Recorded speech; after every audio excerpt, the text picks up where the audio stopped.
20 minute കഴിഞ്ഞാൽ planning board ആരംഭിക്കുകയാണ്. ധനമന്ത്രിക്ക് അവിടെ ലേറ്റ് ആവാൻ പറ്റുന്നില്ല. ഓണം ആയതുകൊണ്ട് അവിചാരിതമായിട്ടുള്ളൊരു മീറ്റിംഗ് കാലത്ത് വന്ന് കയറി. അല്ലെങ്കിൽ ഞാൻ നേരത്തെ വന്നാൽ അത് ഒഴിവാക്കാൻ പറ്റത്തില്ല. ഞാനാണെങ്കിൽ കുറച്ച് ദിവസമായിട്ട് ഇവിടെ ഇല്ലായിരുന്നില്ല. എന്റെ ശ്രദ്ധ വേണ്ടുന്ന ഒരുപാട് കാര്യങ്ങളുണ്ട്. അതിന്റെ കാലത്ത് തന്നെ പോകുന്നുണ്ട്. അതുകൊണ്ട് ഞാൻ ഒരു 5 മിനിറ്റിൽ കൂടെ സംസാരിക്കുന്നില്ല, പോയേ പറ്റൂ.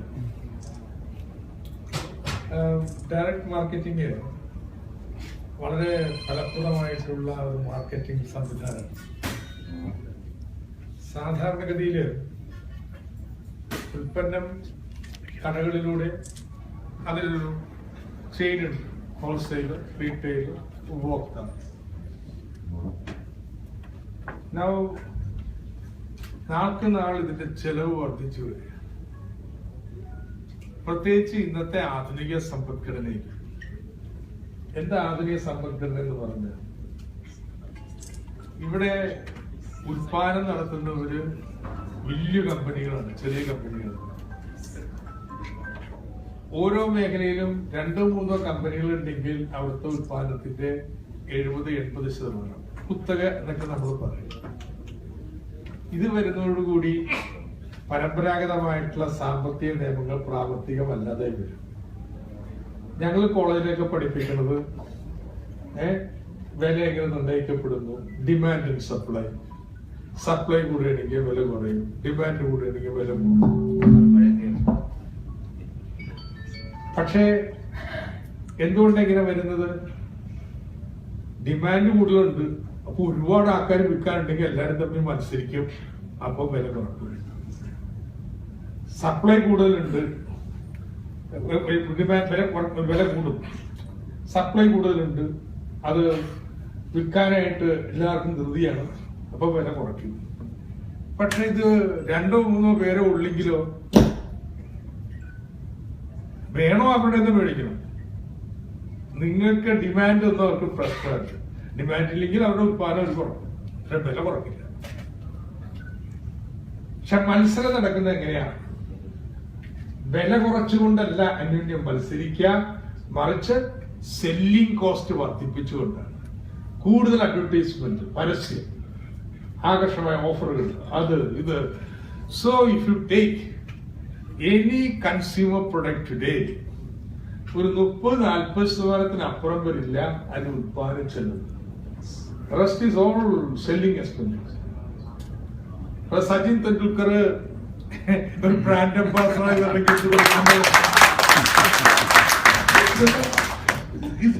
that is a modern economy. But ultimately ആരാ ഇതിന്റെ ഭാരം വഹിക്കാം? So this is the nature of the modern economy. അങ്ങനെ ഒരു പശ്ചാത്തലത്തിലാണ് alternative ways of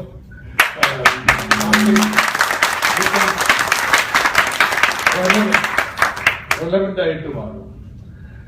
ഞാനിപ്പോ അതിലെല്ലാ മാർക്കറ്റിംഗ് രീതികളും ഫെയർ ട്രേഡ് അറിഞ്ഞോ എനിക്കറിയത്തില്ല. ബട്ട് അതിന് എത്തിക്കൽ സാധനമാണ്. ഇതിന് വില കൂടുതലായിരിക്കും വിൽക്കണത്. പക്ഷെ ഇത് ലേബർ സ്റ്റാൻഡേർഡ്സ് ഉപയോഗിച്ച് എൻവയറൺമെന്റലി ഫ്രണ്ട്ലി വേയിലാണ് എന്ന് ഉറപ്പ് നൽകുമ്പോൾ ഞാൻ ഉപഭോക്താവിന് ഇതിന് വില കൊടുക്കാൻ തയ്യാറാണ്. Because I support that initiative. അപ്പൊ അതാണ് ഫെയർ ട്രേഡ്. ഇന്ന് ലോകത്ത് fair trade is becoming more and more important in many ways. അടുത്ത കാലത്ത് we are trying to brand Wayanad coffee. അപ്പൊ വയനാട് കോഫിക്ക് ബ്രാൻഡ് ചെയ്യണമെങ്കിൽ അതിന് പരസ്യം കൊടുക്കാനല്ല ഉദ്ദേശിക്കുന്നത്. Make Wayanad into zero carbon അല്ലെങ്കിൽ കാർബൺ ന്യൂട്രൽ ഡിസ്ട്രിക്ട്. മരങ്ങള് കാർബൺ ഡയോക്സൈഡ് ഒക്കെ വലിച്ചെടുക്കും. അപ്പൊ നാട്ടിൽ നമ്മൾ ഉണ്ടാക്കുന്ന കാർബൺ ഡയോക്സൈഡ് അത്രയും നോക്കിയാൽ അനുസരിച്ച് മരം നടലാണ് ഈ പറഞ്ഞ വിദ്യ. ഈ കാർബൺ ഡയോക്സൈഡ് കുറയ്ക്കാനും ശ്രമിക്കാം. നമുക്ക് അങ്ങനെ ആക്കാൻ കഴിഞ്ഞാൽ Wayanad will be known all over the world. അപ്പൊ ആ വയനാടിന്റെ Kafi which is grown under the shade of the trees, ആ അതിന്റെ ഗുണമഹിമകളൊക്കെ അത് നമുക്ക് വിൽക്കാൻ പറ്റും. വിൽക്കുന്നതിന് we are going to use fair trade channels. We are not going to big advertisement campaign. അപ്പൊ അതുപോലെ തന്നെ ഈ മൾട്ടിമീഡിയ ഡയറക്ട് മാർക്കറ്റിംഗ് ഒരു വളരെ ഫലപ്രദമാണ്. സെല്ലിംഗ് കോസ്റ്റ് എനിക്ക് ആകെ ഒരു പ്രശ്നം ഉണ്ടായിരുന്നത് എനിക്ക് എന്റെ നികുതി കിട്ടുന്നില്ലെന്നുള്ളത്. Otherwise, I have nothing. I am all for it. I am all for it. See, there is another concern. നിങ്ങളുടെ കമ്പനികൾ ആരെങ്കിലും അങ്ങനെ ചെയ്യുന്നതല്ല. It should never be a Ponzi game. എന്താ Ponzi game വെച്ചാൽ ഇത് നെവർ എൻഡിങ് എക്സ്പാൻഷൻ ഓഫ് ട്രേഡിന്റെ അടിസ്ഥാനത്തിൽ നിങ്ങൾ ആണ് ഇതിന്റെ വില നിശ്ചയിക്കുന്നതെങ്കിൽ then it is a problem. കാരണം okay, somewhere the chain will break, money chain പോലെ. അപ്പൊ പോൺസി ഗെയിമിന്റെ രീതിയിലാവില്ല എന്ന് ഉറപ്പുവരുത്താനുള്ള ചില നിയന്ത്രണങ്ങൾ നികുതിക്കാരൻ ചെയ്യുന്നതല്ല, വേറെ എന്താ നീതിന്യായ വിഭാഗം ചെയ്യുന്ന കാര്യം. നികുതിയെ സംബന്ധിച്ചിടത്തോളം പ്രശ്നങ്ങൾ തീർന്നു. ഫസ്റ്റ് പോയിന്റ് നമ്മുടെ പ്രശ്നം. അപ്പം അത് സംബന്ധിച്ച് ബന്ധപ്പെട്ട പരിശീലനമാണ്.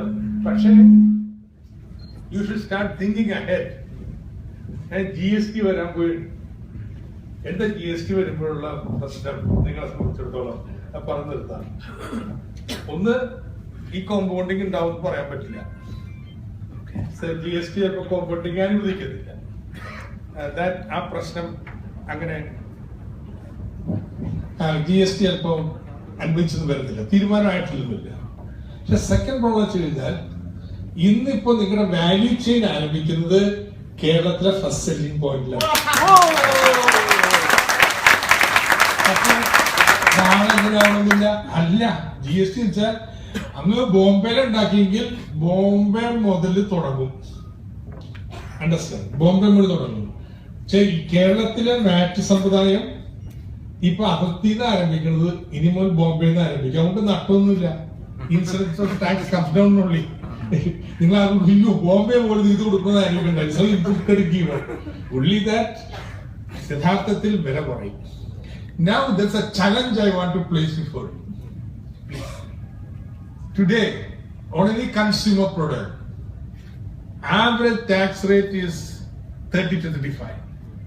16.5 excise tax, 14.5 VAT tax. Then there will be the incidence of advertisement, service tax, etc., to the proportion to which it has been used for production of the commodity. 30-35%. GST is coming. GST rate at worst can be 22%, and better case majority demand is 18%. So let's put it between 18 to 22%. I think it will settle down somewhere down at 20. Now, the tax rate is going to decline from 30 to 35 to 20 and around. Wonderful. Now, I raised this issue before the FICCI, Asocha, Theo, and so on. I said, can you guarantee me whether you will reduce the MRP price? They should. If you want to pass on the consumer the gain from the reduction of tax. So Mr. Godrej said, competition will decide. I said, I don't believe in your competition.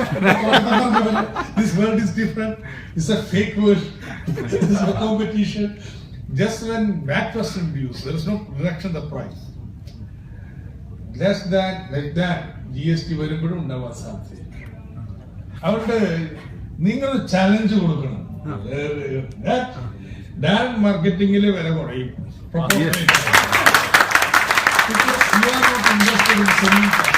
Selling കോസ്റ്റിൽ നിങ്ങൾ നിൽക്കുന്നവരല്ല. നിങ്ങളുടെ നിർവചനം അങ്ങനെ തന്നെയാണ്. And that will give you a big credit also.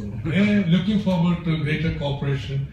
I hope this today's training program will be very useful, and I promise we will be meeting further and exchanging ideas. Thank you. Thank you, sir. Future help in future also. Thank you very much. Thank you.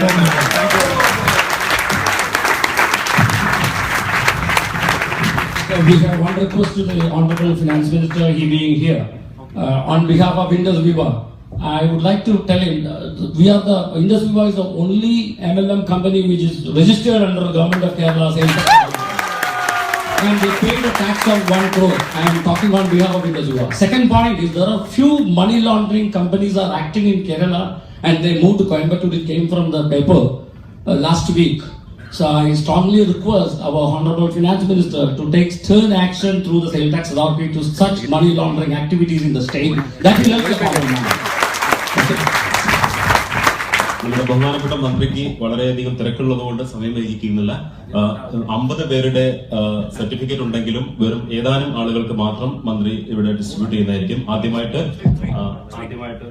മൂന്നാളുടെ പേര്.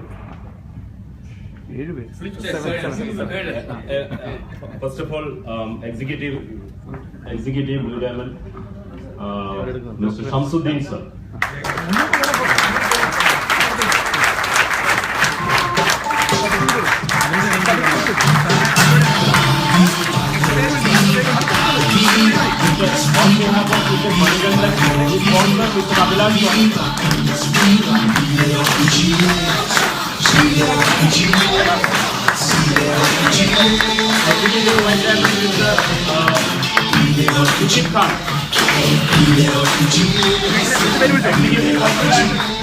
Purple Diamond, Mr. Rasul Haris. പേര് മാത്രം പറഞ്ഞാൽ Mr. Anik Varghese.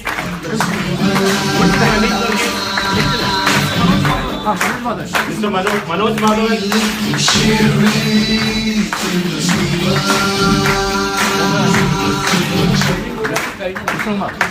Mr. Nishad.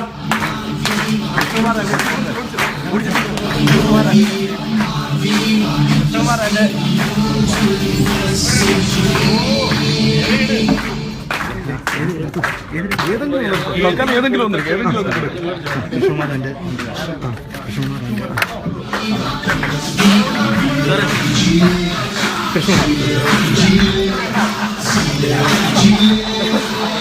Last but not the least, Krishna Kumar. Last one more person, sir. Om Prakash.